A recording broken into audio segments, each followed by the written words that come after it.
नमस्कार दोस्तों। भगवान शिव ने भी किया था तपस्या पार्वती को पाने के लिए। आज मैं आप सभी के सामने भगवान शिव और माता पार्वती की कथा कहने जा रहा हूँ।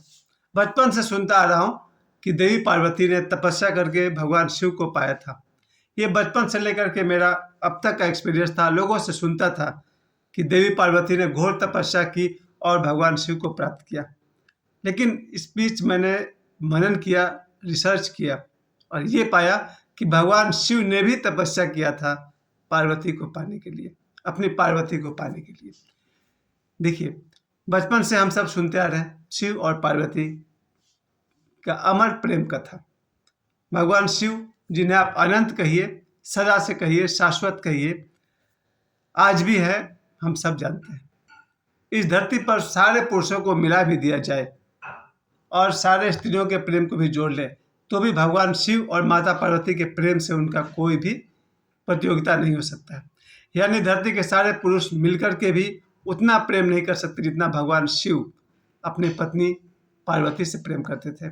और उसी तरह से मेरा अपना मानना है कि अभी धरती की सारी स्त्रियां मिलकर के भी उतना प्रेम और तपस्या नहीं कर सकती जितना माता पार्वती ने अपने शिव के लिए किया था। ये जो मैं बोल रहा हूँ वो अतिशयोक्ति जैसा लगता है। आइए इस कथा को, भगवान शिव और माता पार्वती की एक कथा को थोड़ी धार्मिकता से, थोड़ी मार्मिकता से और आध्यात्मिक तीनों रूप में सुनते हैं। भगवान शिव के बारे में यही कह सकते हैं, आपने सुना होगा, आप सभी भी जानते होंगे कि ब्रह्मा जी की दो पत्नियां थीं। ब्रह्मा जी की दो पत्नियां थीं। याद कीजिए कि आपको याद है उन दोनों के नाम, गायत्री और सावित्री। भगवान विष्णु की पत्नी माता लक्ष्मी, लेकिन भगवान शिव की पत्नी पार्वती। और सबसे बड़ी बात है कि भगवान शिव को कहीं भी किसी भी कथा में उनको मरते हुए नहीं दिखाया गया है, लेकिन माता पार्वती को कम से कम 7 बार उनके मृत्यु की कथा है। किसी जन्म में उनका नाम सती है, किसी जन्म में उनका नाम पार्वती है, फिर किसी जन्म में उनका नाम विमला है, और इस तरह से उनके 7 जन्म कथाओं में दिखाए गए हैं। हर बार, हर जन्म में वो फिर से तपस्या करके भगवान शिव को पति के रूप में प्राप्त कर लेती हैं। ये तो एक तरफ से दिखता है लोगों को कि बार बार माता पार्वती ने तपस्या किया और भगवान शिव को फिर से वर के रूप में प्राप्त कर लिया। लेकिन आप दूसरी तरफ से देखिए, भगवान शिव ने भी तो तपस्या किया है। सबसे बड़ी तपस्या अगर कुछ है तो वह है प्रतीक्षा। भगवान शिव भी तो प्रतीक्षा कर रहे हैं पार्वती का। ध्यान दीजिए, मैं कहना क्या चाहता हूँ। अगर आप भगवान शिव को एक पुरुष मानकर चलते हैं तो जब उनकी पत्नी का देहांत हो गया था सती के रूप में, तो क्या उन्होंने किसी और से विवाह किया? साधारण तौर पर अगर कुछ देर के लिए आप सभी अपने आप को 10 मिनट के लिए, सभी पुरुष जो मेरे इस वीडियो को देख रहे हैं, 10 मिनट के लिए मान लीजिए कि आप ही शिव हैं और जितनी भी स्त्रियां हैं वो अपने आप को मान लें कि वही पार्वती है। अब इस कथा को समझिए, शिव पार्वती की कथा को समझिए। भगवान शिव की जब पत्नी का देहांत होता है सती का, उसके बाद क्या भगवान ने किसी अन्य से विवाह किया? नहीं किया। या फिर 7 जन्म लेने के बावजूद भी भगवान शिव ने क्या कभी भी किसी और से विवाह किया पार्वती के अलावा? कभी नहीं। बस यही बात मैं कहना चाहता हूँ, भगवान शिव के जीवन में पार्वती के अलावा न कोई था, न है, न होगा। और उन्हीं बराबरी की कथा आती है भगवान राम और माता सीता की, जहाँ भगवान राम अपने विवाह के बाद माता सीता से कहते हैं कि राजाओं के जीवन में कई पटरानियाँ भी होती हैं, लेकिन राम के जीवन में आपके सिवा कोई नहीं आएगा। यही बात आप देखेंगे रामायण में या श्री रामचरितमानस में।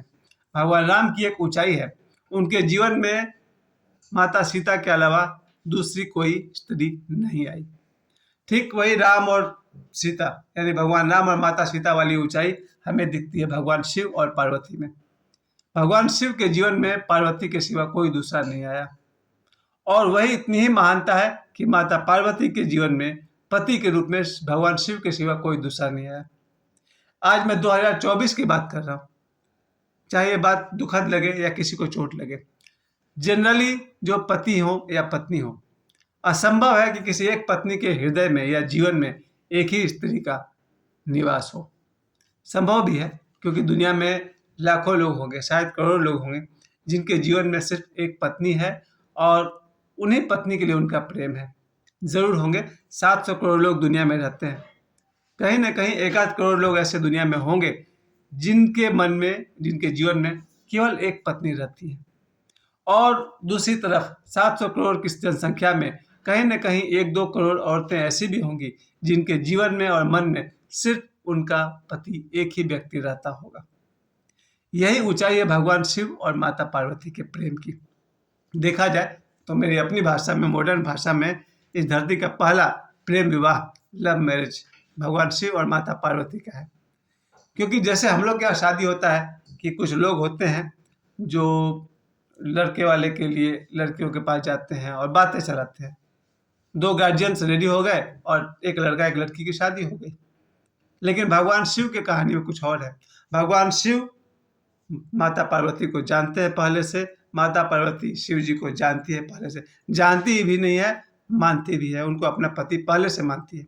इसलिए मेरे दृष्टि में अगर धरती का पहला प्रेम विवाह कहा जाए तो यही है शिव पार्वती। और उस विवाह का दिन है महाशिवरात्रि, यानी कि परसों। आज 6 मार्च, कल 7 मार्च, परसों 8 मार्च को महाशिवरात्रि महापर्व है। इस महापर्व का एक ही संदेश है, जैसे भगवान शिव के जीवन में, उनके हृदय में उनकी पत्नी पार्वती के अलावा दूसरा कोई नहीं है और न कभी होगा, उसी तरह से माता पार्वती के हृदय में और जीवन में उनके पति शिव के सिवा दूसरा कोई न है, न कभी होगा। ऐसी ऊंचाई हर पति पत्नी को मिले, इसी के लिए हम सब मनाते हैं महाशिवरात्रि। जब भी कोई पुरुष महाशिवरात्रि का पर्व मनाता हो, बस इस बात को याद रखें, केवल एक चीज सीखना है भगवान शिव से। अगर आप पुरुष हैं तो शिव जैसा बनिए, एक पत्नी व्रता, कोई मजबूरी में नहीं, कोई व्यवस्था में नहीं।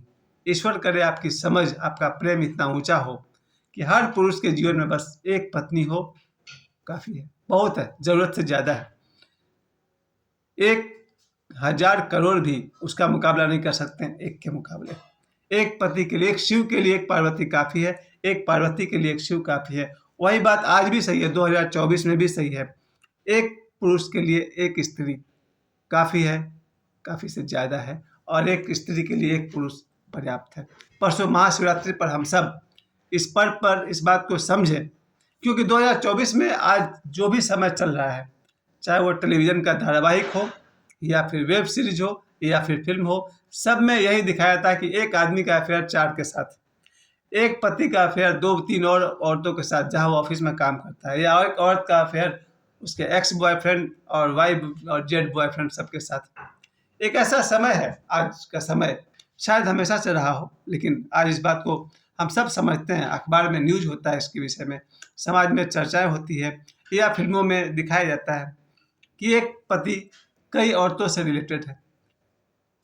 कहाँ शिव पार्वती, कभी समझ में आएगा इनको क्या है शिव और पार्वती का प्रेम?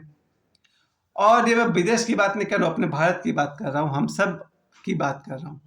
मैं खुद स्वयं 100 लोगों के बीच उठता बैठता हूँ, मैं खुद भी क्या हूँ मुझे मालूम है। हम सब अपनी ही बात कर रहे हैं।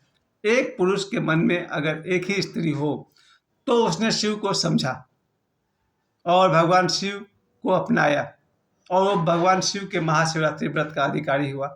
और उसी तरह से जब किसी महिला के जीवन में एक पति हो या प्रेमी हो या जो कुछ भी हो, वो पार्वती को समझी, वो पार्वती हुई। लेकिन आज 2024 के संदर्भ में कह सकता हूँ, अधिकांश लोग के जीवन में शिव और पार्वती का कोई छाया मात्र तक नहीं है। चलिए ठीक है, कोई जबरदस्ती भी नहीं है। भगवान शिव की जो ऊंचाई है, मैं 2 दिन पहले भगवान शिव के रूप के विषय में बताया था, और मेरे इस वीडियो को 70 लोगों ने देखा उस वीडियो को। मुझे खुशी है और आश्चर्य है कि मेरे इस 10 मिनट के विचार को 70 लोगों ने देखा। अगर 5 लोगों ने भी देखा होता तो भी मैं प्रसन्न होता, 20 लोगों ने भी देखा होता तो भी प्रसन्न होता। 70 लोगों ने मेरे विचार को सुना, भगवान शिव के रूपों का मैं अर्थ समझा रहा था। उसी तरह से आज जब मैं भगवान शिव और पार्वती के विवाह के प्रसंग को लेकर जब मैं बोल रहा हूँ, तो मैं यही कहना चाहता हूँ, यही शिक्षा है। भगवान शिव जो उपदेश देते हैं माता पार्वती को, माता पार्वती पूछती है, हे शिव आपका स्वरूप क्या है?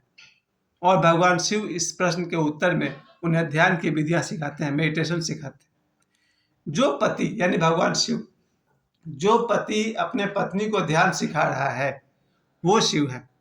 क्या आप बता सकते हैं कि आज धरती पर कितने पति होंगे जो अपने पत्नी को मेडिटेशन सिखा रहे होंगे? और दूसरी तरफ माता पार्वती अपने पति शिव से जिज्ञासा करती हैं ज्ञान के विषय में।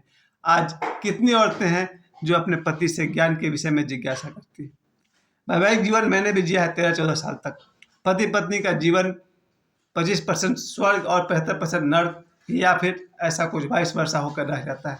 पति पत्नी का जीवन बीत जाता है घरेलू जिम्मेवारियों को पूरा करने में या फिर स्वर्ग और नर्क बनाने में। कहाँ पत्नी करेगी ज्ञान की जिज्ञासा और कहाँ पति करेंगे ज्ञान का समाधान? वो करते हैं शिव और पार्वती।